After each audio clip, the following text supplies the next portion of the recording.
are We're live. Guys, live. welcome back to the Joyage Kingdom. I'm Cage, your guide. I'll be replacing the little voice inside your head for now, giving you a break from the constant internal monologue that is the human mind. I want to say first, thank you for listening and viewing on whatever platform you're on. If you haven't already, smash that like button for me. Subscribe to the channel. Join the kingdom if you're on YouTube.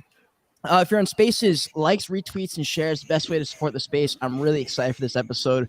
We're going to be giving away one EZU NFT. I picked it up yesterday, fam. I hope you guys are excited for it. We're going to give that at some point during the stream.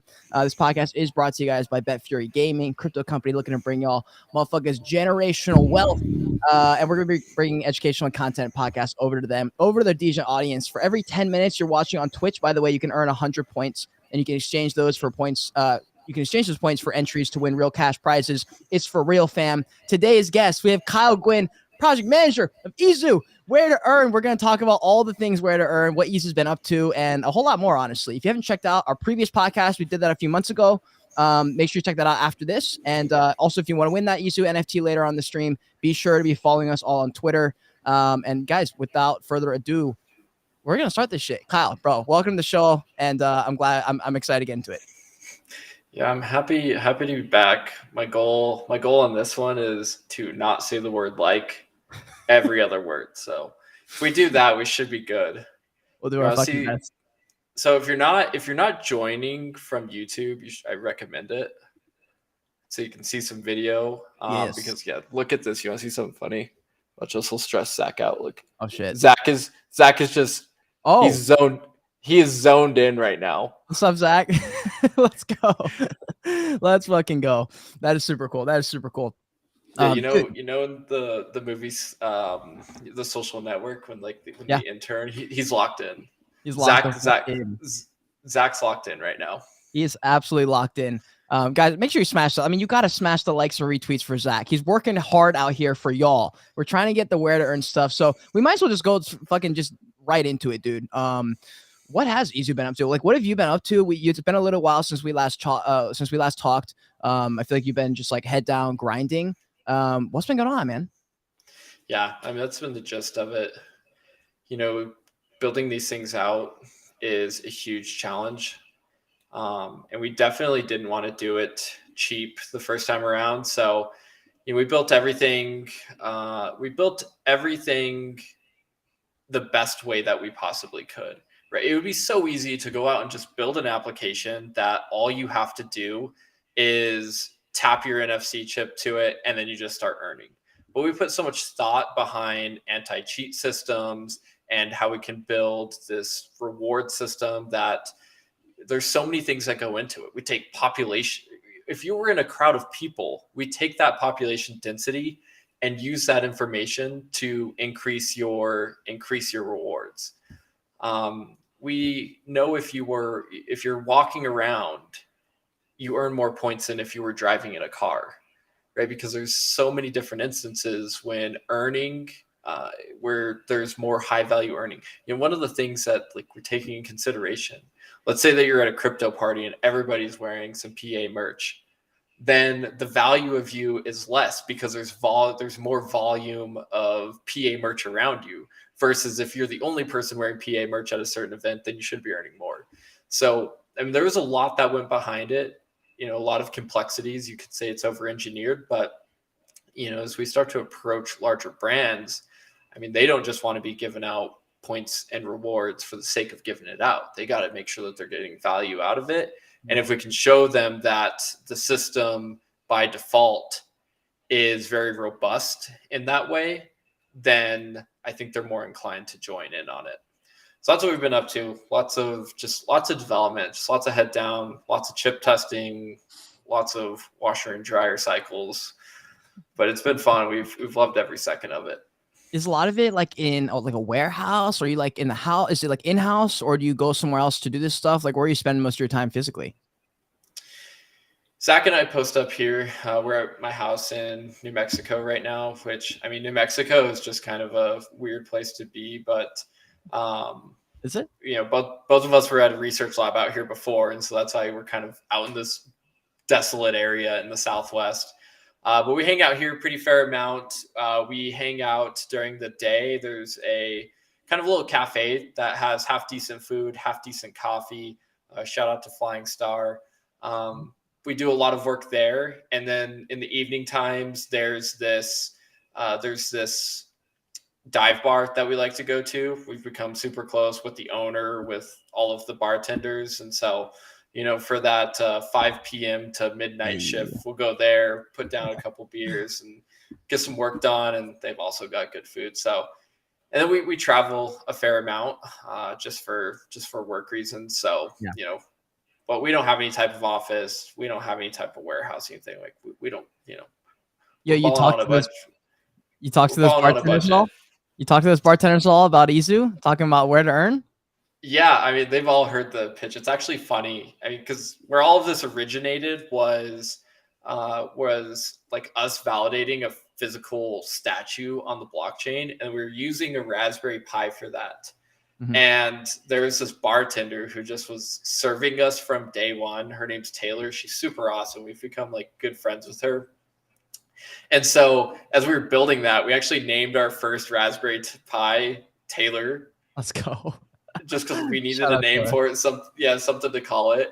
And recently, we kind of shared that with her. She thought it was so funny that we had named this hardware Taylor. But we've got a great relationship. So UNM's basketball team, University of New Mexico, they were 14-0 this year. So going to the basketball games in the city of Albuquerque was actually like a lot of fun. And so we would go beforehand and have a couple drinks with the owner, because he's a huge UNM basketball fan. And so we'd go beforehand, and he really liked Fireball. So we'd hit a shot of Fireball, and then we'd all head over to the game. And I mean, like, these games were selling out. The stadium holds 15,000 people. That's what the attendance was. So it was a ton of fun. It was kind of a fun time in our building phase, but UNM has since like gone under, so they got to do better. I see. Oh, he's a great question here from Janix. I see him in here. Appreciate y'all in the chat right now. It says, what sort of chips do you guys have? Just to take it a little bit back to like the Wear2Earn aspect. So what's cool is it's literally, well, I guess I don't even need, how about you say it? Like I'm not the expert here. Let's talk about what kind of chips is it? Like, how does it work specifically? Because some people in here probably did watch the first stream we had, so they have a fair bit of like background knowledge on like what we're talking about, what EZU's about, what we're trying to do with the Wear2Earn. And some people have like literally no clue. So maybe for like the people who just got in here, have no idea who you are, who anything to do with EZU or Wear2Earn is, how would you explain these kind of things? Yeah. So the EZU application, right? As of right now, we take clothing just like this. We embed, gotta move this way. So we embed this, you see that little white bit? So that is what's known as an NFC chip. And so what happens is, I don't have my phone on me because I'd set it across the room, but we have an application. If you're an iOS user, you can go onto the App Store and right now, and you can download the EZU app. And when you do that, if you have an EZU embedded shirt, you can take your phone, connect it to that chip. And once you're connected to this chip, depending on the information that you're comfortable sharing, right? This is Web3. We believe in data sovereignty, right? Mm-hmm. Choices. So you have a couple choices. You can sign up with just a wallet address, and that's all we'll ever know about you. Or you can sign up and provide us with all of your information, and you can toggle all of that on and off. You can say, I'm comfortable sharing my name, my email address, maybe my age, maybe my gender preference. And if you choose to share all of that with us, as soon as you tap into this chip, we kind of start to track this information that you've voluntarily shared. And you go about your day. And for that, you can be rewarded for wearing these specific clothing items. You can participate in experiences. So, I mean, think about the gamification for everyday life. And that's kind of, where we're at right now. As of right now, right, you can connect your clothing item to your shirt. You can go about your daily life, and you can earn some points for doing so. But the current development cycle right now, we're concentrated on experiences.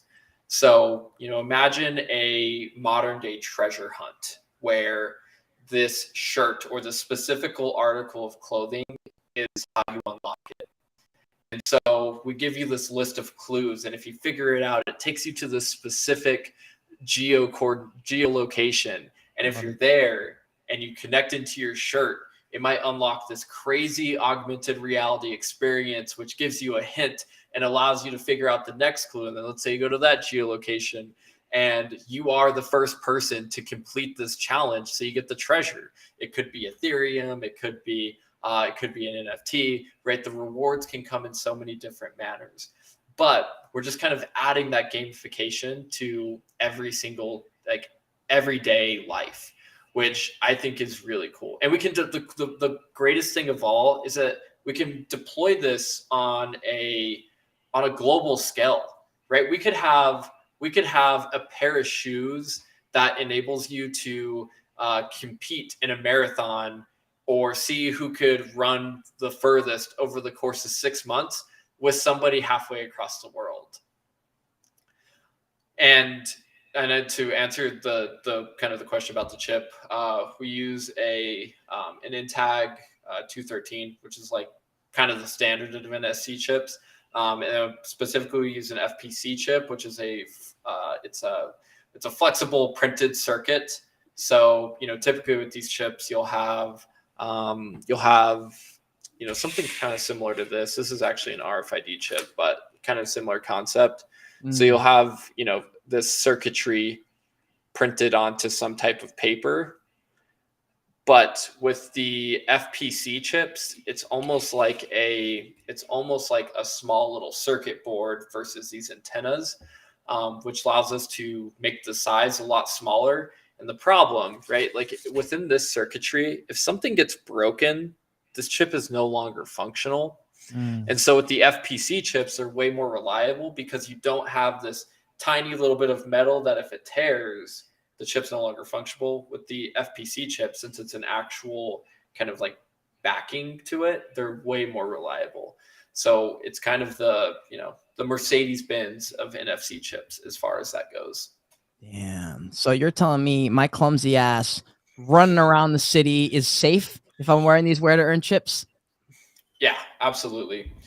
We shipped out 700 units of the Psychedelics Anonymous shirt, and so far, or merchandise, and so far we've seen a lot of success. Of that, we've only had one chip that was non-functional, and then we only had we've had like I think 3 chips fall off. So out of 700 on something that we're kind of in our early iterations of. I'm really satisfied with those results. Hell yeah, man. Hell yeah. That's cool because for me, I mean, I'm sure if you guys follow me on Twitter and if you've been following my journey for the last few months, especially, I've started to share more of like my daily life stuff. Like I post kind of what I'm doing throughout the day. I post like those typical, homie knows a spot and I'm running around the city. Like it is my favorite thing to do. Like I'm so glad I live in the city just because of the social aspect. I spent a first 6 months of my time here in Seattle, kind of hunkering down inside my little bubble. Didn't really leave the apartment except to go exercise. And I was just kind of grinding and trying to get things going and just establish myself before I went and go and meet people. And now I've met a bunch of people, got a lot of friends here and having a great time. And I've been able to be really social. And so like this kind of thing makes me excited because I just get rewarded for like doing my normal shit and like going out and being around people because it's better for y'all. You get a little bit more data and it's completely under my control as to how much I share with you. For me, I feel like I would just probably just share it all and just be like, fuck it, let me get all the points. Like, let me get all these W's because, dude, the experiences someone had, I forget who had it in the comments earlier, but the idea of just fun little virtual experiences. And I think when people hear that, they think it's like kind of silly, but then just think about it, fam. Think about Pokemon Go and think about how big that is. And if you live in the city, in any city, you know what I'm talking about. When there's a Pokemon Go day, that shit is like absurd. I've never seen so many people walk around with Pokemon hats, just crossing streets like they don't even give a shit about their life to catch a Charizard or whatever they're doing. It's nuts. It's nuts, and people are really about it. And people think they're not because there's only a couple that have done it right. But the Wear2Earn, can you also talk? We talked about this in the first podcast, but for the people the naysayers who say, okay, what about Steppen? What about a company like that just folded on its own after it was an inevitable pump up, everyone got the money and then it crashed? Like, what do you say for companies like that? And what are you guys trying to do to like not have that kind of thing happen with EZU? Yeah. Yeah, we're a little bit different in the sense that we offer more of a platform versus a token. As of right now, which some people are happy about, some people aren't happy about, but we're not deploying a token, right? We're deploying a point system. And STEPN deployed an actual token, which we saw the tokenomics behind that fail, which we do in so many cases in Web3. And especially with the SEC probes that are currently happening, right? This is not the time to be launching a token. Yeah. But I mean, let's say an NFT brand who already has a token out there wants to utilize the platform. They can do that, right? They can go and plug in their own token, and when their users are wearing their merchandise, their users can earn that token. And they can do that, right? So we're more of an infrastructure to build out these experiences, more of an infrastructure and an enabler of it, versus this being the end all be all. We want companies that have tokens to come on here and earn. But I think that's kind of the key difference that sets us aside from STEPN, right? We're not dependent on a tokens. Like, our app success isn't dependent on the financial success of a ERC20 token. Our success is dependent on us onboarding new brands and new customers and allowing them to utilize the system. And that is a huge fucking difference, because I was also going to ask this follow-up real quick. Was a token ever in the I don't know, in the ideas? Like, was that something maybe you guys were going to do, and then you guys saw kind of what happened? And then also the legal stuff, it gets scary. Also, for people who are watching recently, I've started to get into like TikTok green screen content, and I've been wanting to do it for a while, and I just kind of just did it one day, and I have fun with it. But I've been talking about kind of the fact that, like, we don't have too much of a say, like a lot of us are sort of, I think that's why we're in Web3, because we do have a little bit more autonomy. We do have a little bit more option to choose. I mean, he just said it here, like, you guys get to choose how much you let in EZU, as far as data that they're going to get for their own benefit, in which case EZU also wants to use that data to make the experiences better anyway, and to just do whatever they can to make the experience better. But we are, it seems, headed toward a world where it might be even more 1984-esque. Maybe it sounds a little bit conspiracy, too conspiracy to some people listening. But in my opinion, it's a little bit scary, because they can just make a decision, and we can't really do much about it. But yeah, was that something in the talks, a token? Yeah. We operate in kind of the Volterra Labs ecosystem, right?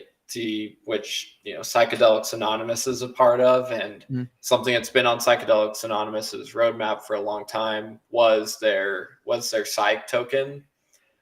And originally, we were planning on using that token maybe as a reward. However, with everything that's been happening from regulation, it presents a serious risk to the survival of the Volterra Labs ecosystem.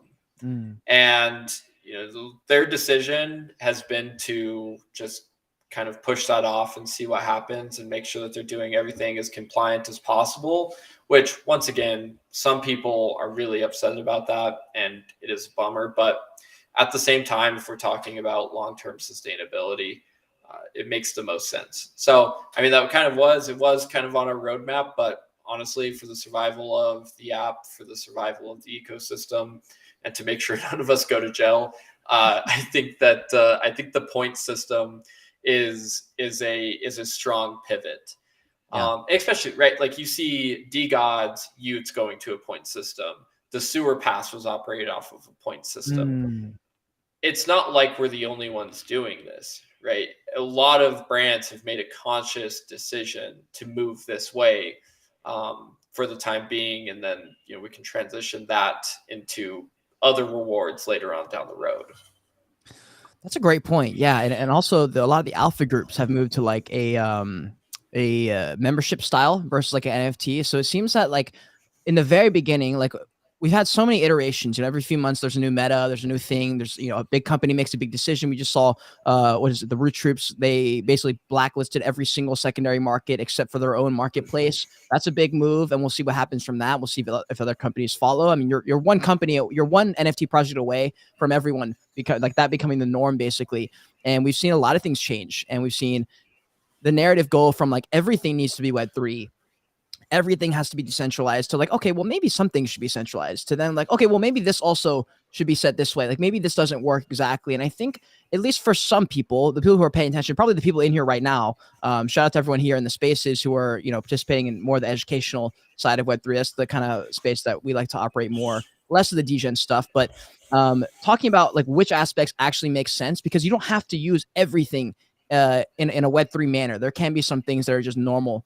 But what kind of things have changed, I guess, in the last few months? Like, has anything been a complete overhaul where, the time we had our first podcast, you guys were on this road, you guys were moving this way 100 miles an hour. And then a few weeks later, you're like, you know what, bam, that ain't it. We're going this way, actually. I think this might be better. Like, has anything like that happened? Yeah. When we first started building, Apple had a lot different rules when it came to token gated things within an app. And then they came out with this like insane regulation where they didn't like the idea that people were selling NFTs and then releasing an application out there that the only people who could access it were people who purchased those NFTs, right? Because they're missing their piece of the pie then. And they essentially came out and said, like, we want 30% all of that. Your app cannot be on our app store if you're not paying that 30%, which is insane. Like, it was literally like they want 30% of gas fees that were associated with like buying that NFT, right? Like, wait, hold on, before you move on though, like with like eBay, I think eBay, correct me if I'm wrong, I don't know all the things about eBay. I think it was just something I heard from like Frank Space or something. It seems like that kind of number is pretty standard in like a Web 2 world. Thoughts on that at all? Yeah, no, like it's insane that Apple can get away with charging a 30 per like if you make $1, if you make $10 on the App Store, three of that goes to Apple, and 3 goes to tax, which probably. Yeah, so right, it's kind of crazy, and that's very common. So when they saw people like selling access to apps or selling features to apps in the form of NFTs, like that started to impact their platform. And then they put in these insane regulations to block that.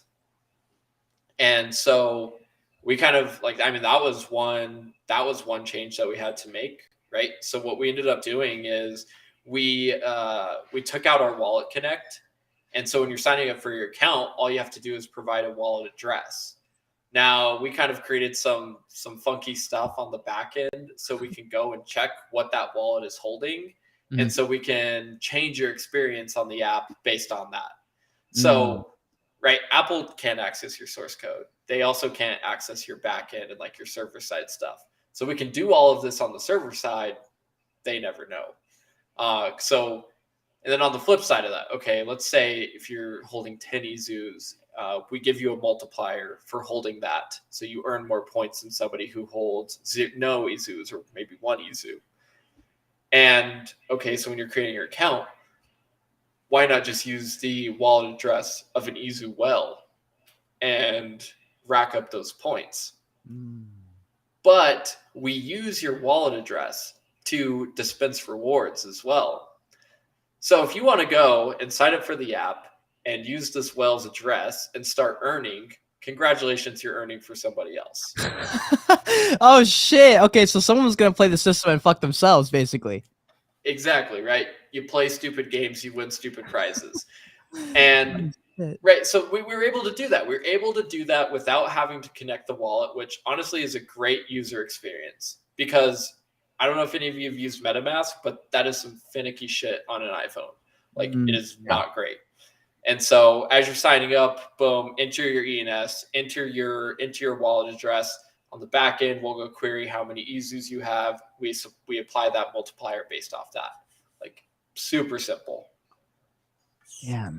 Well, Well, don't tell simple. Logan Paul that, because Logan Paul is looking to extract as much value as he can from himself. Question That about the I guess the concept of like augmented reality in general, because as I've made a lot more virtual reality and augmented reality content in related to the metaverse and Web3, because I like to tie all four topics together, because I think they're inevitably interlinked. I think there's no way you can't have one without the other. And a lot of people have expressed interest in augmented reality. Have not heard too much in virtual reality, and I've actually been surprised, because I felt like Web3 was like full of visionaries and dreamers. And maybe I have my head more in the clouds than on the ground. But like for me, I know that the Oculus and like the VR headsets are funky right now. I know they're heavy. I know you get dizzy. I get all that. My dad works in Silicon Valley. He created one of like the biggest educational programs in computer science in the country and in the world. And so I was able to mess with all those growing up, and I've used all those things. So I know that they kind of suck right now. But I also know, and like people say, well, they've sucked for 10 years. I'm like, okay, well, that was 10 years ago though. And like, who's to say just because 10 years ago it didn't happen, that in 10 years it won't be the most unbelievable advancement? You know, we're one fucking invention away, one headset away that's good from VR becoming in the conversation again. You know, in the same yeah. way that AI was not on the board, and then one fucking software of ChatGPT comes out and everyone is talking about AI. So that's why I have not really a problem saying VR's close, because I think it is. But people still want augmented reality is what the consensus I've formed is. So thoughts on that, and thoughts on like, never mind. Let's just keep it there. Thoughts on like augmented reality, I guess, as a whole, and then virtual reality as a whole. I think it's cool. I think it can. So on the augmented reality side, I think it can create a lot of amazing experiences. For example, there's a professional soccer team that, or a MLS soccer team that we've had conversations about, applying our stuff to their merchandise, and they have this really cool title sponsor for the team. It's called Meow Wolf. And Meow Wolf is an insane, magical place. There's one in Denver, there's one in Santa Fe, New Mexico, and there's one in Las Vegas. Mm. It's like you walk into this giant art exhibit. We're talking 100,000 square foot facility, and it's like you walk into this house and then you open the door of a fridge and you walk through the fridge and you're in a magical forest where you find a dryer and you open the door to that, and that's a slide that takes you to this like insane light exhibition. So it's just this giant art experience. And like what we can do from an augmented reality experience for that, while combining, right? So if you go there wearing the specific piece of clothing and you have all of this crazy art, and then you plug in an augmented reality experience to that, like there's such a cool, like one of a kind, memorable experience that can happen there. And with the VR side of stuff, I mean, I think there's some serious challenges. Like I've played a couple VR games and they're fun for 10 minutes. Yeah. Like we've got to just improve that, which I mean, I think the Zux is working on it. They've showed some prototypes of some really cool VR stuff that has depth perception and can help with, that dizziness factor that some people experience. I heard people are developing legs. You're not just a floating figure in VR anymore. You actually have legs. You can walk around. Let's go. So I mean, I think it'll be cool once it gets there. But I mean, I think, really, I think augmented reality might have more potential than VR, right? Mm. This idea that you can use the physical world around you to create more exciting stuff. Like imagine you're at a music festival and you have a really good pair, right? In the future, we have this really good pair of augmented reality glasses, and you put them on and the night sky turns into this like crazy, beautiful, like art exhibition, and like people around you morph into like animals or something, right? Like if we can get to there, that's whenever we start to see some like really crazy stuff. I mean, but we're kind of in the infancy of a lot of this, right? Like Right. iPhones just started getting LiDAR, which helps with AR significantly. a few years ago. So we'll get there. Like, right. Yeah. Apple hasn't even dropped glasses yet. That's been on the roadmap for a long time. We'll see how good they are. Because right now we have it like there's like the filters right on Snapchat and Instagram. By the way, fam, I don't know, for those of you with girlfriends, you for sure do you for sure know this, or if you like follow girls or something on social media, but there's a filter right now that's going viral because it's like called like a glam filter or something. And fam, it is wild what it's doing. It's literally turning you into Kim Kardashian, and it's like it's not even finicky. Like if you turn the filter on, you literally are Kim Kardashian in the sense that it makes you like a super, super amazing makeup version of yourself. And it's like very, very good in the sense, like if you move around, you move your head, turn your head, it doesn't just like fizzle out and become weird like most of them have become. Like it's actually come really far. And the glasses, like, look, listen, but the glasses, like, I don't know if it's ever going to be as cool as the glasses I'm wearing. I really don't think that's even possible at this point. Like, it's just not possible. But they make it like 20% as cool as my glasses.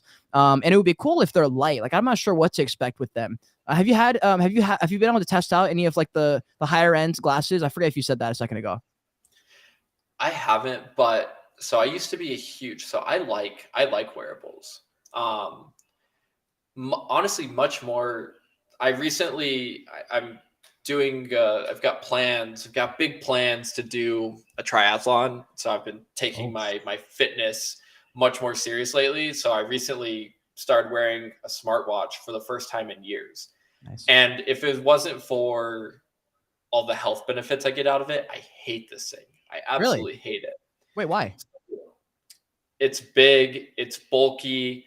I just don't like having something on my wrist. I think this is incredibly intrusive and rude. Rude. Yeah, like, God. Sorry, I've got something way more important. I'm checking my heart rate right now. Like, right, I don't like this. And so a few years ago, there's a great company. They were called Focals by North, and I recommend everybody look them up. They were these glasses that were not that intrusive. Literally, like, they looked like pretty standard glasses. And they had a tiny little projector right here. And then there's a reflective piece on the lens. And it gave you a heads-up display in your eye. And so I would wear these things around all the time. And you wore a small little ring on your finger that had a joystick on it. And I received my text messages in just up here in the corner of my eye. Up here in the corner of my eye, I would receive my text messages. I would receive my emails. I could call Ubers. It was integrated with Google Maps. So I could receive walking and driving directions in my eye. I could receive, it was one of the cool things that they built was you could control Google Slides and you had a teleprompter in your eye.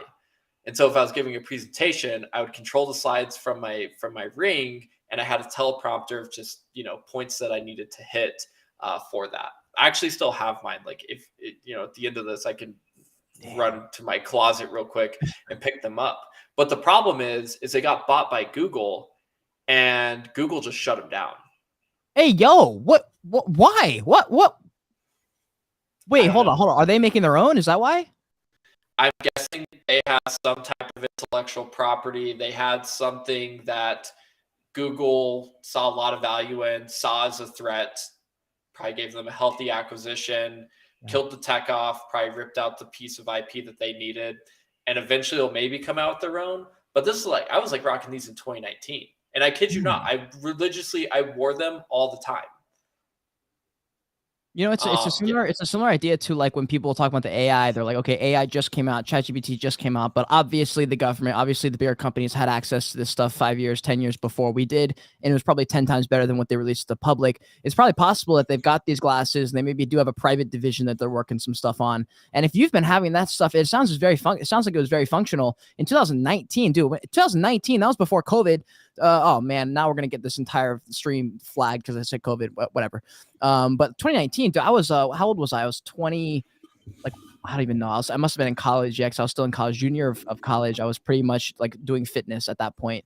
And that was a completely different stage of my life. But 2019 was a long time ago, dude.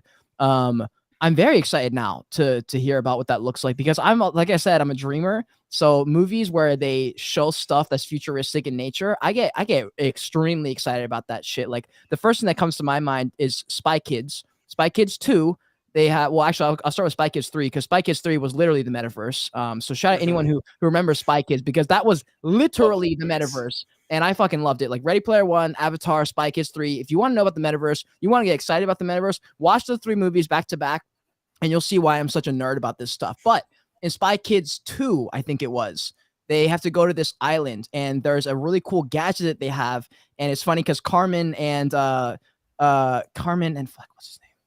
Junie. Carmen and Junie have this like tiny little watch that they get in their uncle's garage, and it's got like a couple little things on it that like pop up or whatever. And then the guy and the girl that they're like their rivals, they've got this thing that like goes all the way up their arm and wrist, and it like opens up, and it's got this hologram thing that pops out. All right. Now my question for you is, because you just blew my mind about the glasses, is there anything like that that might be over the horizon that I can get my hands on Amazon right now? I have no idea. Honestly, I'm sure that there's like some stuff out there. Honestly, I can't remember how I came across Focals, but there's got to be stuff out there because it exists, right? Like I used it. Like I literally went to this place in Brooklyn. They took a 3D scan of my face, and then they figured out where exactly the lens needed to be pointed, and they sent it to me. And right before they got shut down, they actually deployed that to their mobile app, because iPhones started getting lidar sensors in it, so you could 3D scan your face from home, and so you didn't even have to go into their physical locations anymore, and you could go get this. So the tech exists, right? It's probably just hidden in some small little startup that you've never heard of. Because man, there's some cool stuff. I genuinely like they took the app, they literally refunded you for your glasses. They were $700. They refunded you for them, and then they deleted the app off of the app store. Rip. Big rip right there. Damn, Yeah, dude. huge. Damn. That stinks. I see someone in here just redeemed a $250 amplifier. I don't even know how it's possible. They must have had points before. That's wild. Congrats to Kikuli. I don't know what. Maybe they won one of these. I'm not sure. That's wild. If you really just won $500, shout out to you. Also, guys, just a reminder: if you're in Twitch right now, every 10 minutes you're watching, you can earn 100 points, and you can redeem those points for entries into win cash prizes. So make sure you're doing that. Also, if you're enjoying this conversation, if you like nerding out with me and Kyle about Wear2Earn, metaverse, AR, VR, all the things tech, smash the likes if you're on YouTube and Twitch. I don't even know if you can like the videos on Twitch. If you're in Spaces, retweets, likes, shares, tag people, like get people into this conversation. Towards the end, I'd like to open up the floor and maybe get if you want to like ask a question in person or like kind of on Spaces, we can do that. Also, I just noticed your Kyle account just like disappeared on the co-host. We still have EZU, so we should be good there. But there was a follow-up question I had to that. I can't remember where we were going with it, but either way, so back to the Wear2Earn stuff a little bit. Can you tell me, like right now, what kind of your day-to-day, just normal day in the life kind of stuff? Do you wake up? Are you waking up super late? Are you staying up really late? Like, are you having meetings all day? Like, what kind of day in life are you looking at right now? This week has been pretty meeting heavy, but you know, I'm on a pretty healthy schedule right now. I'm waking up, like this morning I was up by 7:30. Fair amount of it in the beginning, since we launched the app, we were doing like a lot of customer support. Just because there are some just weird bugs that were happening to a lot of people, simple fixes. So a lot of it is just kind of bug squashing. The last week I spent a lot of time building out. People wanted to get their, outside of the PA merch, people wanted to get their hands on chips. Yeah. And so I spun up a merch store, built in a token gate, worked with one of our community members, actually, shout out to Stukey and the creative press. So we got a super cool thing set up with those guys where they'll print shirts on demand, heat press a chip on, package and ship out the orders. So that's what I worked on a lot over the past couple weeks. And alongside that, we're developing, it's been in the works for a couple months now, a backend where you can go and take a look at number one, analytics. Like, what was the population exposure to a specific piece of clothing over the last 24 hours? What piece of clothing is the most popular amongst a brand? How many people wore your clothing in the past 24 hours? And an even cooler experience deployment portal, where it's kind of where you can go in and select, okay, this group of people who wear this specific clothing item, go and perform this action or do this, unlock this reward. And so I'm spending some time in the design phases of that, kind of the prototyping and working to get that developed out. I try to avoid meetings, to be completely honest. It's just we need product. We need product more than we need to talk about it. Yeah. Because once it's finished, then we can talk about it. And that's kind of why I've come out of the trenches a little bit over the past couple of weeks. I'm doing this today. I've got a space with another community member, B-Ways, tomorrow. Oh yeah. So, at this point, I do feel a little bit more comfortable coming out of the woodworks, because it's not like I'm speaking conceptual ideas out into existence. I'm speaking things that you can go and download and use today. Mm-hmm. And, that's something that's important to me. But yeah, I am making the PR rounds right now. So. Oh yeah. What kind of questions have you gotten answers to recently? Like some of those not hypotheticals, like some of the questions like which clothing is the best? Like what kind of answers have you been able to find out after the past few months kind of testing these things out? Like asking questions, I guess, and things like that. Mostly a lot of the questions that we've been able to answer from a team perspective was mostly on chips. Like, we went through a ton of different iterations of chips to see what worked and what didn't. Like, we had one that we really liked, and then ended up the text on it ended up fading in the washer. We had another one that we liked, but it was kind of a tag format. And so we finally were able to get it like figured out down to a small little form factor. And so now we're finally getting to the point where we can start to answer these other questions, right? Which shirts are worn the most? Like, it is just kind of crazy, like taking a look at the data that we've collected so far on the users, right? We only have, as of right now, only the 700 PA people can use the app until we get all of the clothing that's been ordered over the past few days out. Yeah. And it's just kind of crazy to see how people are using it, see how often they're using it. And we're seeing great results there, right? Like, people want to use it. We're seeing what most popular, right? The hoodies are definitely the most popular amongst the PA merch. Oh yeah. And next is we got to get those experiences out, because that is where we start to retain users, and I think make this truly worth it for the user, where these experiences make life fun and gamifies it, which I think a lot of people in Web3 are big fans of. Yeah.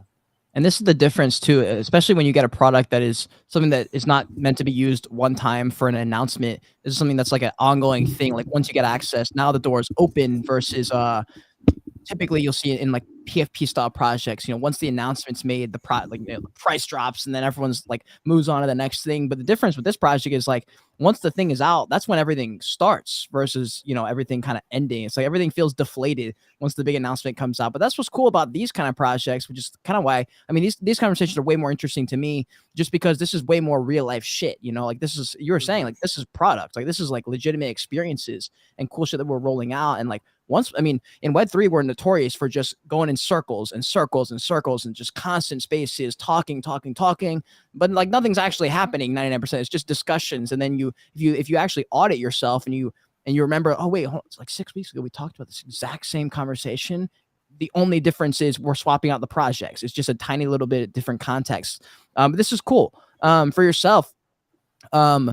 Or not for yourself, like for like your family and friends, like in the real world at all, have they expressed any interest in this, especially now that the conversation's changed a little bit? It's not so much woo-woo shit about PFP JPEGs. It's like, yo, there's a fucking jacket right there with the thing that can give you stuff. Yeah. A lot of people are stoked on it. It also it's much easier to have conversations now, because before it just kind of seemed like a really outlandish thing. okay, so you have a computer chip in this jacket and I connect it with my phone. Why would I do that? Why? Yeah. And now that people are using it and I can show people, and it's just, it's a much easier idea to digest. And then getting people's hands on it really has changed. And, even from, we've had lots of great conversations, and this is something we're going to eventually open up to the community. But because I kind of come from a bit of that ecom background, I had my ecom brand that did pretty well, and so I've been approaching all of my ecom friends and saying like, hey, like we have a moat for you, right? If you want to get into an apparel business, start this business around this technology. Right? You can be the first fitness brand out there that rewards their users for going to a specific gym or being consistent and going to the gym every day for wearing this, right? And this sets you aside. You now have this competitive advantage. You have this difference that can't be easily replicated, because a lot, these e-com guys aren't going to go out and build an app, figure out the whole NFC side of things, figure out how to deploy it all. Right? We can help brands build a moat around themselves with this tech. And those conversations have turned very real with having chips and stuff to actually send to people and that they can use the app. And so, it's like we're working towards that, right? We're working on having people who know how to use Web2 to move a ton of product, build brands, and deploy this technology. And I mean, those conversations were very conceptual in the early days when it was like, we're building this app. But now that conversation turns to, here's a shirt, it's got a chip in it, download the app, connect the shirt, let me know what you think. And that has really changed the game for us. And we expected that, right? And, so many people ask like, oh, when's the big collaborations coming? It's just now time to start to have the conversation. Yeah. 6 months ago, we told them that we had an idea and, some, this magical thing that you could use here in a few months. What do they get? What are you going to do? Continue to follow up with this person for 5 months? Yeah. Still working on it. But now it's, here's your shirt, go out, use it, let us know what you think, brainstorm the possibilities of what's possible with this technology. Damn. Imagine these experiences, because whatever you can conceptualize, right, we can start to build that and make this possible. Shit. So the conversation has significantly changed. Conversations change, man. And while y'all are brainstorming about that stuff, I feel like this is the perfect time to go ahead and do this little EZU giveaway, fam. I don't know what y'all think. I feel like it might be the time. So if you want to participate, all you got to do is be sure you're following Kyle's Twitter, my Twitter, and EZU's Twitter. That's pretty much it. That's the only accounts you need to be following, because you might as well. EZU and Kyle, the only, like, those are the places you want to be going if you want to have any intel on EZU and Wear2Earn stuff in general. So make sure you're following us. And then if you want to participate in this, all you have to do, retweet the space, hit the retweet button, bottom right corner, retweet the space. And if you want to get more entries, make a separate tweet, just tag us. And I don't know, if you're in videos, screenshot the video, screenshot the YouTube, the Twitch, wherever you're at.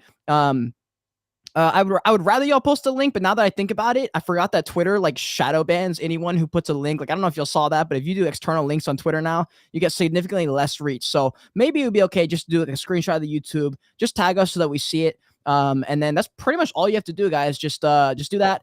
Make sure we're tagged so we see it. I'm going to be rolling through all the entries. You guys can win an EZU NFT. I'm really excited. I'm very interested to see who wins this one. And then while we're going, I'm just going to have the giveaway stuff for Bet Fury up here. But yeah, make sure you guys do that. We're going to choose those winners in just a few minutes here. You guys have a few minutes. I'm not going to do it like right now, but go ahead, sign up. Also, I don't know, was there something you wanted to say just now? It looked like you were about to. Well, I just rejoined the space. Oh, sweet. Let me bring me back up, and I'll throw this thing at Zach across the room. Right on. Kyle's back. He's back. All right, I'll give you guys a couple seconds before we jump back into the pod. There we go. Kyle's back. All right. So hold on. You says your speaker. Oh no, you're good. You're good. You're good. All right. Fire, fire, fire.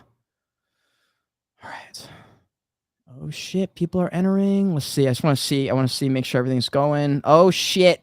There's some shit on the timeline, fam. And make sure if you guys want to participate, retweets is the best way to do it, or screenshot the space, screenshot the video, screenshot whatever, and just post in the timeline. I want to see EZU shit. I want to see my beautiful face. I want to see Kyle's beautiful face all over the timeline. People should be wondering, what the fuck? Whose glasses are those? And then they should be thinking, I wonder if I can make money wearing those glasses. And maybe it is possible. Maybe that is possible one day, that we do get that Joyage EZU collab. I think that'd be fucking awesome.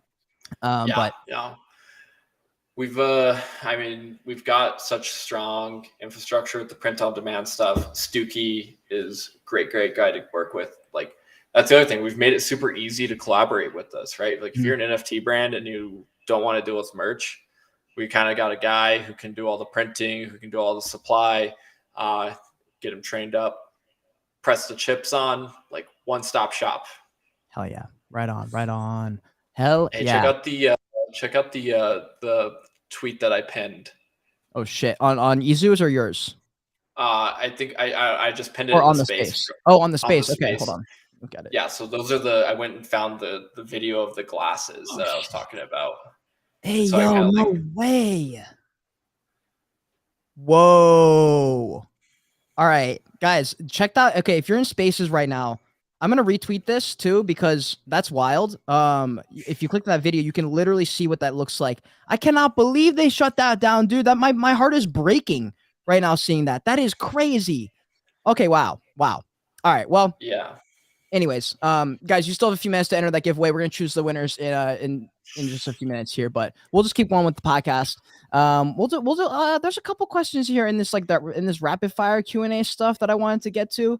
Also that I wanted to get your thoughts on, just because you're here and we haven't chatted a little in a little while. One of them centers a little bit around, I guess it has to do more with like the metaverse and universal based income. I guess is more of like a conceptual topic. Like, I asked this in almost every podcast because it's an interesting topic for me. Just wondering what your thoughts are on this, maybe from your perspective, and then maybe from more of like a business perspective, working on EZU too. Thoughts on like universal based income as the world becomes more digital, as things become more automated, as AI gets a little bit better, starts knocking out jobs left and right. We're already seeing a lot of things get replaced with AI. I don't know if you guys have implemented AI into anything you're doing, but any thoughts on that? Because universal-based income is a topic that's come up because of that. And you're like, well, hold on a second. Like, what if we can't replace some of these jobs? What if people literally start, like, they're not able to pay bills? I mean, milk and like eggs, I don't know how much they cost right now, but I know a few months ago, it was like, sign over your left leg if you want to get a carton of eggs. Yeah. Honestly, I've never really given universal income a whole lot of thought. But like, my brain goes to this place when you say it, is right. Like, let's say eventually majority of jobs are done by some type of automated system. Then it's like, why do we need currency at all? Right? Like, would it just become a trade at that perspective? I don't know. That's a tough question. That's a tough question to drop on somebody, Cade. Wait, hold on. It's because something just popped on me right when you said that. What if? Because a second ago, or a few minutes ago, I was talking about like the idea of like like a Black Mirror-esque, like the government controlling stuff. Like CBDCs is a big thing. Like, what if the UBI comes in the form of the government issued? Jesus Christ, why am I blanking on this? What if the UBI, the universal basic income, say it's $500 a month, and the only way you can get it is if you start following these rules and participating in the CBDC program, where you can't do certain things because if you do, you won't get this universal basic income. I'm just conceptualizing all these things and like wondering how much society is going to change as a culture. I don't know. I'm just going to throw that whole thing at you just to make it more complicated. Yeah, honestly, that stresses me out. Like, I can't imagine, right, where we're in so many ways, we're dependent on our government as is. And if you were dependent on them for their income, what they could make you do to get that, I don't know. That concerns me. The whole world is like so messed up right now that just stresses me out. Like there's Why is there so many industrial plants and trains derailing right now? Like, what is going on? That's so true, It's dude. like, what is going on? And like that's a scary thought. Like the idea that you have to conform to these, like if you're dependent on that income and you Mhm. had to conform to this set of rules to receive that income would be really scary. Like my brain just tells me do everything in my power to make sure I don't become dependent on that. Yeah.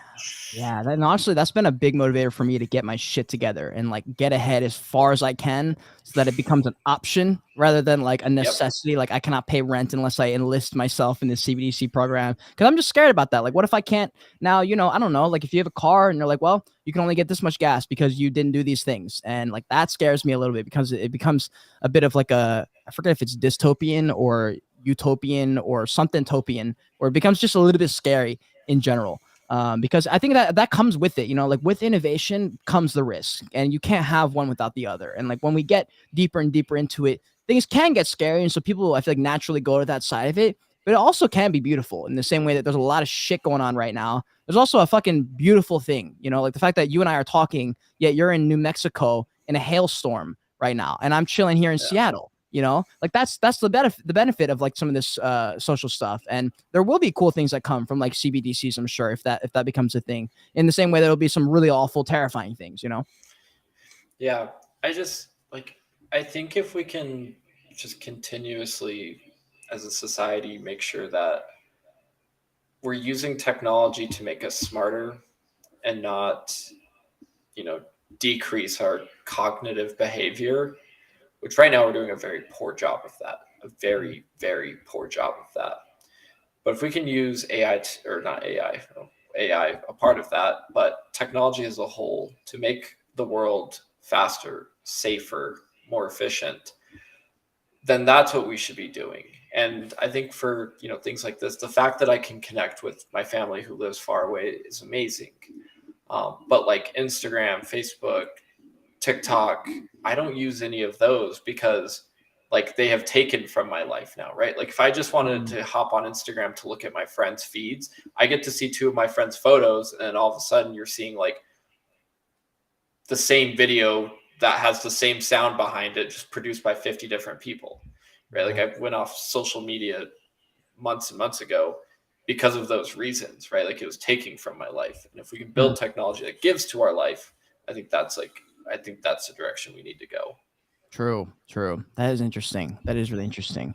um okay, here's a couple of questions I want to throw your way, because this is interesting to me, because as you step more into the PR world, I guess this will be more interesting, I guess, in like 6 weeks. So maybe this isn't the best time to ask this question, but like, have you ever said anything, maybe on Twitter or in an interview or something, where maybe you felt like misjudged or mischaracterized, or everyone just took it the wrong way, and maybe like, has that ever happened to you? Oh my gosh, all the time. Especially in Web3. Man, you say something and people will twist it in the worst way possible. And there's so many instances where it's like the most far-fetched thing on planet Earth, and it's like how did you get there? So I mean I think that's like what stops me from being so active, right? Like Yeah. in the early, like when we first started working on this, we got put in the public eye. It's like if I said something, it just got twisted and in so many different ways. I was like, all right, I just gotta stop talking, because if I don't, people are going to want to just kill me because they just are twisting my words in the worst way possible. Um, and so that's part of the reason why I don't spend a ton of time in Discord. I don't spend a ton of time on Spaces, because it's like people just want to take your words and you know especially for me, I like to put ideas out there. I like to put ideas out there, and then people will take that literal. And people, right, it's hard to over text. It's so Mhm. hard to give context, that I think a lot of people need to make decisions and to fully understand what you're saying. So anytime I have to type something out, I'm like, okay, I probably should just not say this. Oh my god. Dude, speaking of that, what do you think we need less of in Web3 versus, and then maybe what do you think we need more of in Web3 from your perspective? don't know. One of the things that's just, really bugs me is that floor price is the most important utility. If your floor is down, doesn't matter what you do, people are going to be angry and people are going to be upset. Yeah. If your floor price is up, doesn't matter what you do, people are going to be excited. And so, I mean, I think that there's one thing that we've learned over the past few months is that speculative assets can be very dangerous. And I'm really compassionate for people who have maybe made some bad decisions and have maybe lost some money, right? Spent tens of thousands of dollars back when, 3 Ethereum, back when it was $3,000 each, which, it's 3 Ethereum, whatever, at the time. And then, this world has kind of come crashing down where now if it's like, oh, wow, it's 3 Ethereum, that's no joke anymore. And so I'm really compassionate about people who have lost in those situations, which I think majority of us have. Outside of a few outliers, majority of people are probably down and they're down bad. And that is just causing so much hate, like deep hate, right? Finance, like money is the root of all evil. And we can see that so much in this space right now, that there's so much hate around it and there's so much FUD around it. And it's coming from this deep place of evil, of losing money, and people are angry at themselves, they're angry at projects, there's so many reasons to be angry right now. And I think a lot of people let that get the best of them quite frequently. Yeah. Which rightfully so. I mean, I'm angry. Like, I'm angry that I've spent, $15,000 on an NFT that eventually probably sold off for pennies on the dollar, right? That hurts. I don't know. There's no fun in that. Yo, guys, Kyle's actually the one who bought that Mechaverse 1 of 1 for, what is it, $1.5 million. And there's an offer on it, a WETH offer. The top WETH offer, by the way, of 0.3 ETH. Oh, my God. Yeah, that was me. But okay.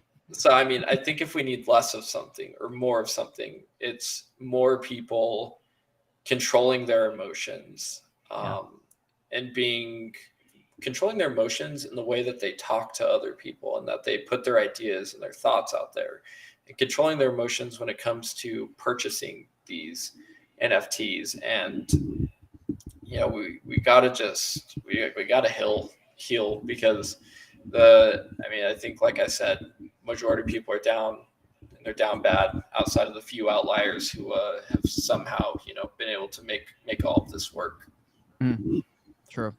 Okay. Well, I have a couple of, like, really solid questions left. But I also want to go ahead and do this giveaway. So, guys, I'm gonna choose the giveaway winner right now. While I'm doing that, if you want to get a last second entry, I'm gonna give you 10 seconds. This is the final chance you have. You have to retweet the space or, like, screenshot the space, screenshot the YouTube, the Twitch, wherever you're watching it. Tag us, because otherwise I'm literally just not going to see it, because it's on Twitter, so I have to be tagged to see it. Be sure you're following me, EZU, Kyle, the 3 co-hosts on Spaces or on Twitter, and then that's pretty much it. All you have to do is that. You have 5 seconds. 5, 4, 3, 2, 1. Okay, now I'm gonna play some music. I think I can. I think this is a music. Here we go. Hold on. Oh, hold on. Sorry. Let me know if this turns down the volume a little bit. Does this make it any less? No. So it was the same volume. Yeah, I think so. Oh fuck! Okay, let me do this. All right. Oh shit. Okay. Nope. All right. Sorry, guys. No music. I'm just gonna choose the winner here. But I do have a couple of good questions that I think a lot of people have been wondering. Because the inevitable tie, with Volterra.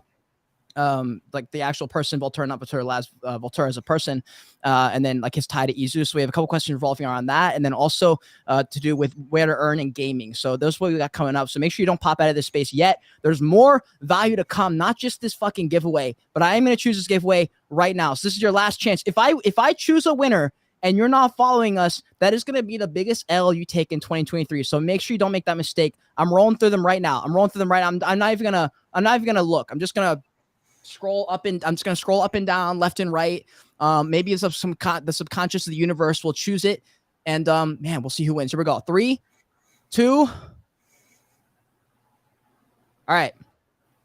David Veliz at DV, or sorry, at DVeliz PH. You are the fucking winner. W right there. Congratulations, David. What a W. You have now entered the EZU fam. I'm going to DM you because otherwise some fake account is going to make this in the next 5 seconds. I'm going to say, you are the winner. Check your DM right now. I hope you're in Spaces. That'd be really cool. But I just sent that to you. I'm going to go ahead and comment winner on you. W. I'm also going to pin that so you guys can see. You are the winner, sir. That is such a big W. Congratulations. I'm fucking hyped. There we go. Okay. Winner. Let's fucking go. W. I'll send that to you after the stream. I don't want to do that right now because we want to finish the podcast. But congratulations to you, sir. Here's my next question. Waltura.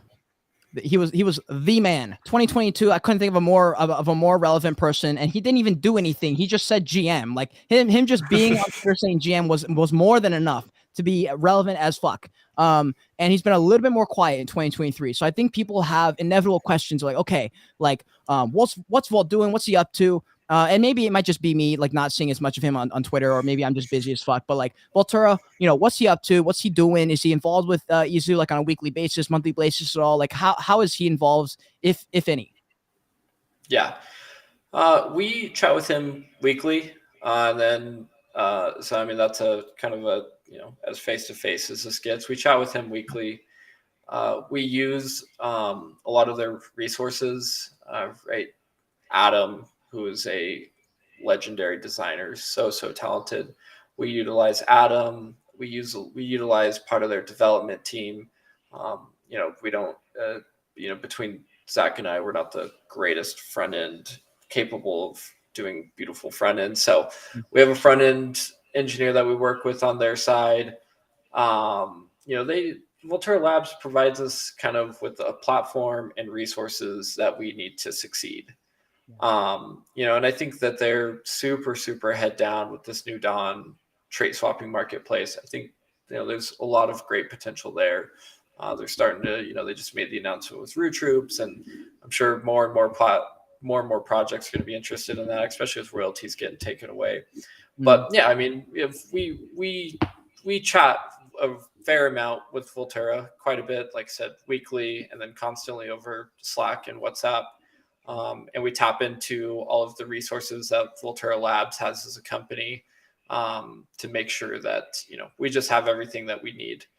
But I mean, it's different time zones, right? Halfway across the world. So we have half the day. We have half the day where they're awake, and we're awake. And typically during that half of the day, like we're in constant communication. There's not a day that goes by that I don't communicate with somebody at Wear2Earn Labs. Cool. Very cool. Very cool. Yeah, I was interested in that. I imagine a lot of people were also interested. That's the main reason I asked that question. And also, guys, it's been a little fucking minute since I've talked to Vol on the podcast, especially. Make sure if you guys want to see that conversation, that podcast, tag him and just mass tag him. Maybe we can get back on the podcast and talk about what he's been up to. And then my next question here: Wear2Earn as a concept in gaming. And I'm not even gonna throw the next part. Well, I guess I'll throw it, but we won't include it in the question. Like metaverse, virtual reality, augmented reality. But like, what role do you think Wear2Earn has in gaming specifically? Because we did talk about the fact that you can wear it around, you can go to parties, you can go to events, you can go on a walk, like you can do whatever it is to earn points and stuff. What do you think the role is for gaming and Wear2Earn? Yeah, I have such a cool vision for this. Right, picture a video game. Picture, I don't know, World of Warcraft. And you have this quest that happens in the game, and you get to a certain point. And to complete this quest, there's a real life wearable. And you have to go and complete this real life event to complete this quest, right? Or maybe you have a real life piece of clothing that as you wear it in the real world, levels it up in the game.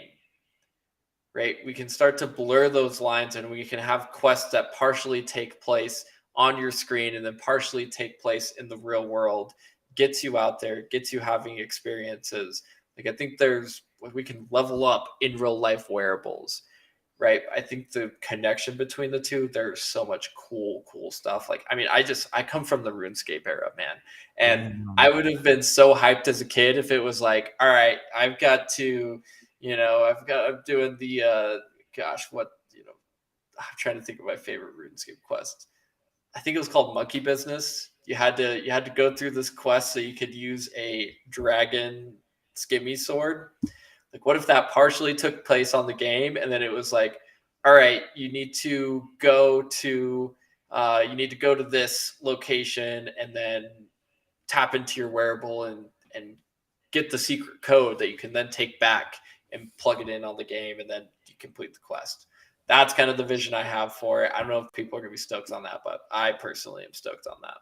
Damn, because I'm excited because once those conversations start going, and that's coupled with the actual products and experiences starting to become like in real time, also applicable and possible. I imagine those, like especially like those podcasts, those streams, even like I'm interested to see once those things start to become a thing. Maybe like Twitch streams where like part of it is a conversation, part of it's gaming. And then like literally in the middle of the stream, like people watching are like, yo, I can do this right now. I think you could really have some success like onboarding people in real time. I'm excited for that. Like how far away you think are we from, like, are we years away, like months away, like decades away? Oh, we're What do you think? like months away from what I just talked about. Oh Like, we're shit. like, that platform is like it's like in the process of being built.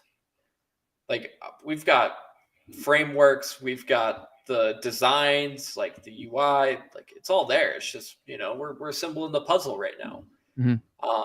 Right. I mean, the app is just the app. This app that we have right now is just this is the first step, really. Right. We may have been, EZUs may have been around since August, but we just took our first step. Right. And as far as, babies go, we took our first step pretty fast. I think they usually don't walk until they're like 9 months. We're right about there. So we're crushing it, I would say. Let's go. All right, I have some questions. I have a couple questions here before we wrap up that are more related to, like, I want to bring value to people who are listening because I'm sure there are people here who there's a variety of different people who are here, but I know there's a big people who, especially who follow my content. They want to be like working in the industry of Web3. At least that's the way I look at it and the conversations I've had. So that's kind of just basing off that. There's a lot of people who would love to either have their own project, to be managing a project, to be whatever role, somehow being involved in Web3. I think it's like inherent. If you're in Web3, you want to be part of it. We're already all part of it. If you're listening to this, you're part of it. But some people want to have more of a role. What advice do you have for those people? You've been very involved in the Web3 space, and I think a lot of people want to be part of that, and they don't know where to get started. So do you have any advice for them? Yeah, I think figuring out where you can add value in a creative way. One of the things, like, Cade, you've built like a really good brand for yourself, like the glasses, like you have so many cool things that you do. Like, I love whenever you are responding to hate comments on YouTube in like creative ways, right? Like, you've done all these things that set you aside from a content creator, and that's why you've excelled. And I don't know, I feel as if there's so many people, like I always make this joke. It's like the year is 2025 and there's 10 million influencers in the space, Oh Jesus! right? Like, 10 billion? there's just so many people who think that their only way of providing value is just like putting out fluff content and like kind of like BS threads, right? Like, somebody big gets drained, they're the first ones to hop on writing a security thread. Like, differentiate yourself, right? Figure out just because there's so many people doing the same exact thing. Like, just do something a little bit different and you will stand out. Right? Like, the way that we got attention in Web3 is because that we built, like, and this is, back when PA was really exciting. Like, we 3D printed a physical mask on it and then validated it on the blockchain. And people got so excited about that. And I know, like, not everybody has like the technical capabilities to do that, but figure out, like, within your arsenal, what you have, you can use to be creative and set yourself apart, because that will get you noticed very, very quickly. Yeah. Because if you're just writing the same threads and putting the same fluff content, like if that is what you were, trying to do, there's so many other people trying to do that right now, and you got to do something that sets you aside. Get some dope glasses like Cade, but here he beat you to the punch. Exactly. So I mean, I think it really is just figuring out the resources that you have available at your fingertip, how to maximize that to set yourself aside. And Any then, specific skills also you think that would be helpful? I mean, obviously being technically oriented, but I mean, I think that there's a lot of like we have just like graphic design, like do really cool designs, like even AI art, right? Take AI art to the next level, figure out stable diffusion and like start doing crazy derivatives with that. Mhm. Um, right. Like just something that is just a tad bit harder to access that the average person isn't going to do it. Because sitting there and just typing tweets is something that we're all capable of doing. How do you take that a step further? What can you implement into that to make it that much different? And honestly, the bar is low at this point. Like it could be something so minuscule that it would set you aside very, very quickly. Very true. Very true. Fire, dude. Love that answer. Also, guys, if you're in spaces right now and you have a question you want to ask him, in real time, well, not face to face, voice to voice, go ahead and throw up a request. Please be a legitimate question, and also don't take like 20 minutes to get to the question. Just ask the question, and then if you want to do that, just throw up a request. I'll bring you up. But there are a couple like rapid fire Q&A questions I wanted to ask before we wrap up. Here we go. All right, let's see what I got here. Let's see what I got. Which one do I want to pull? Which one do I want to throw at this man? All right. You mentioned you were going to the bar, a dive bar, even, which is a special, or not special. Some people like the dive bar, some people like the big corporate ones. Still have different styles. What you drinking, bro? What's your favorite drink? Ooh. So 6 months ago, whiskey cokes all day long. Yeah. But now that I'm a athlete in training, I'm going tequila sodas. Apparently, it is the healthiest drink, least amount of calories.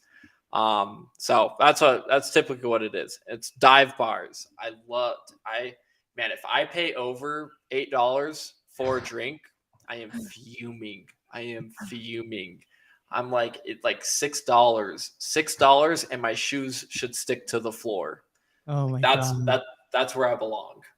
I love it, dude. I'm with you there. I love dive bars. I never even heard of a dive bar until I started working at a bar a few years ago. And I was so scared to go into a dive bar because I figured it was like a motorcycle bar. I was scared. I thought everyone was gonna be scary. And then I walked in and I was like, oh, this place is super chill.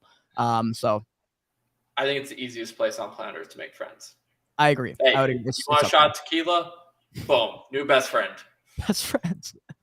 Best friends. Yeah, you guys know where to go. Go to New Mexico and wander around all the dive bars. You might run into Kyle out there, and he might not even know who you are. He might just start ranting about Web3 stuff, and you might be able to slide in and say something he might need. Who knows? Maybe you join the EZU team. Yeah, that might be the move. That might be the move for you. Yeah, All right. Monte Vista. Catch us at Monte Vista. Where is it? Monte Vista. That's the bar.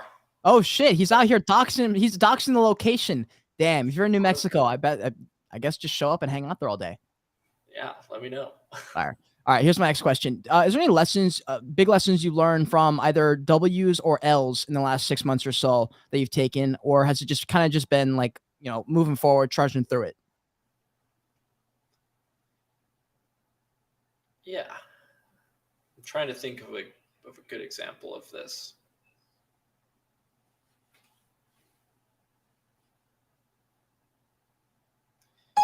Oh, I think, sorry. So I think for me, over the past few months, especially after leaving, kind of a proper 9 to 5 job and entering this world of uncertainty,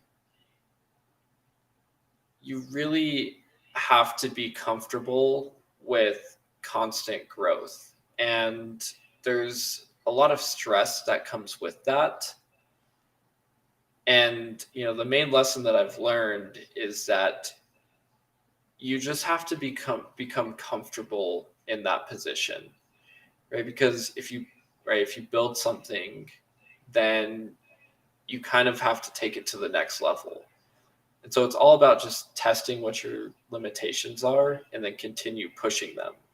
And so if you want to work in this space, or if you want to live in this space, then you just have to be comfortable with being uncomfortable. And that has kind of been like my biggest lesson. And it's like something will happen where you think it's the end of the world. And in that situation particularly, you can't freak out. You just have to be comfortable with being uncomfortable. And you just get to work on solving the problem. So that's kind of been the biggest lesson for me, is that growing with the level of situations that you get put in, being able to handle that, keeping a level head, and like I said, just being comfortable with being uncomfortable. Dude, okay, that's a great response. I'd agree there, dude. I've honestly gotten heavy into and please don't roast me in the chat, guys, because I feel like I'm almost synonymous with this word I'm about to say, which is marijuana. I've been a fucking like I don't want to call myself a stoner, because I feel like I'm not like a classic stoner. Like I used it. I feel like maybe these are the excuses coming out, but I used it in the last 3 years a lot more than I ever thought in my life that I would. And anyways, I stopped smoking weed the other day. And it took me like 1 minute to be like, I'm done with this. Like, I just realized that I was like, these things don't work. The people I'm trying to get to, the people I look up to, like personally, like there's a lot of people who smoke weed and are successful, but there are a lot of people who don't also. And I looked and I audited myself and I thought about like, who am I looking up to? And then I went and I was like, okay, how many of these people are smoking weed? Like the lifestyles that I want, the things that they're doing every day, is weed involved? And like the answer was unanimously no. Like none. And I was like, all right, fuck. And it was like that. A snap of a finger. I was like, okay, I'm done. I mean, I'm down to like smoke every now and then with like friends or something, but not like on a regular basis by myself to get through stuff. And for a long time, I fooled myself into thinking that, because weed is a seductive drug. It's very seductive. I can't think of a better word than seductive for weed. You will convince yourself that it's better to smoke weed. If it's an option, you'll take it. And you may not think that, but it will happen. I can tell you that from personal experience. And for me, it was a mindset shift. The second my mind shifted, I left it behind, not a second thought behind it. And I realized like how much better I am sober in literally every single circumstance. You know, like I'm naturally, I can naturally turn on the extroverted switch and just turn on. And I also, when I'm working, I can get it done faster when I'm sober. And I just didn't believe that before. And I got super into like being able to control my mind, being able to step back and kind of just be a little bit more aware of every thought that pops in my head. I don't have to like take it and run with it every single time. And that's been pretty fucking life-changing for me in the last week or so. And to be able to sit back and actually have a clear head and focus, man, it has completely changed everything for me. And I agree with you, dude. The being okay and just acceptance of the fact that sometimes shit's just hard. You're going to go through a period of growth, and the second you get out of it, you're going to think you're coasting. But that's not the way anything works in life, because another thing comes and you got to overcome that. And that's just the reality of like the world we've subscribed to, especially in the entrepreneurial world. And maybe it's different in other industries, but for me, that's what I've been able to find. So what you just said really spoke to me. Also, I'm going to give you guys about 10 seconds to come up on stage. If you guys have a question, go ahead and request it. I forgot to look at it a second ago, but if you have a question you want to ask him, voice to voice right now, you have 10 seconds. I'm going to count in my head right now. Otherwise, I just have one final question for you, dude. Is there anyone you want to shout out at the end of this podcast? Ooh, dang. I should have came more prepared for that. You know, honestly, I know exactly who I want to shout out. Shout out Zach, right? Shout out Zach. Shout out Zach. Still wired in over there. But man, Zach has done an absolutely amazing job in transitioning into this new world. He puts in some insane hours to make sure that all of the work that we need to get done is done. And then not coming from any type of entrepreneurial background, right? I mean, he was at IBM and then he went to the national labs, right? Kind of came from a whole different world. He has adapted and crushes it day in, day out. I love, bro. Love you, Zach. But yeah, so shout out to Zach. He's yeah, I mean, as far as the team goes, him and I are, you know, we're a killer team. So big shout out Zach. Let's fucking go, guys. Can we get some applause in the chat and spaces? Let's go, dude. Let's go, Zach. We appreciate you, man. We do appreciate it. And, dude, I appreciate you because this is a great conversation, and I was really excited to throw some hypotheticals your way, and you did not disappoint. We got deep into this shit. I learned some things I never thought would come up in this conversation, especially the glasses, dude. That entire 20-minute segment of just like brainstorming shit. I hope y'all were as excited as I was because that was really fun for me. And man, my blood was going like this is a great conversation. So just want to say, dude, it was good catching up with you. And this is a fun episode, man. It's a really fun episode. Yeah. Go check out. Go do some research on Focals by North. It's interesting. Their Twitter account's still up. It's private now, but it's a sad thing to see. So I hope Google, you better be doing something with that because I want my glasses back. Get those glasses back, guys. Again, everyone in here, thank you so much for listening or watching. A lot of y'all, I recognize the faces and the names that y'all were here from literally minute one. So we do appreciate y'all spending an hour and a half. Thank you so much for spending it with us. If you're in spaces and you enjoy this conversation and you want to get to more people, hit that reshare button, bottom right corner, that message icon. It should be purple or white. Hit that retweet. Tag people, tag Voltura. Let's try and get another podcast with him. I'd love to catch up with him. If you're in the Bet Fury Twitch fam, we love you. I hope you guys are enjoying the conversations, the educational content over here. Thank you so much for being here. I hope you guys want some money. I know some of y'all were making racks in here. Like some of y'all are some lucky motherfuckers because you're hitting entries and you're taking W's. I need to go to the casino with you guys. And then finally, my YouTube squad, the LinkedIn people, I forget wherever else is streaming to. Thank you so much for being in here. If you enjoyed it, smash the likes, hit the subscribe button. The NFT content is about to get crazy. Y'all heard me. Weed is off the table, which means creativity is at an all-time high. There's about 30 videos in my folder right now that I want to film, and they're all about shit that we've been talking about, and I cannot tell you how excited I am for it. So once again, Kyle, dude, thank you so much for coming on, and hopefully we don't go as long as we did without having another podcast because I'm definitely down to do this at any time with you. I'm down. We don't even. I'm down just to talk like mindset. We have to talk Web3. I'm down to talk mindset and grow. I love all that stuff. So let's chat again soon. 100%, dude. Guys, thank you so much for being here. Until next time, continue on your Joyage. Continue to learn. And be grateful you're alive, watching or listening to this Twitter space. Bye.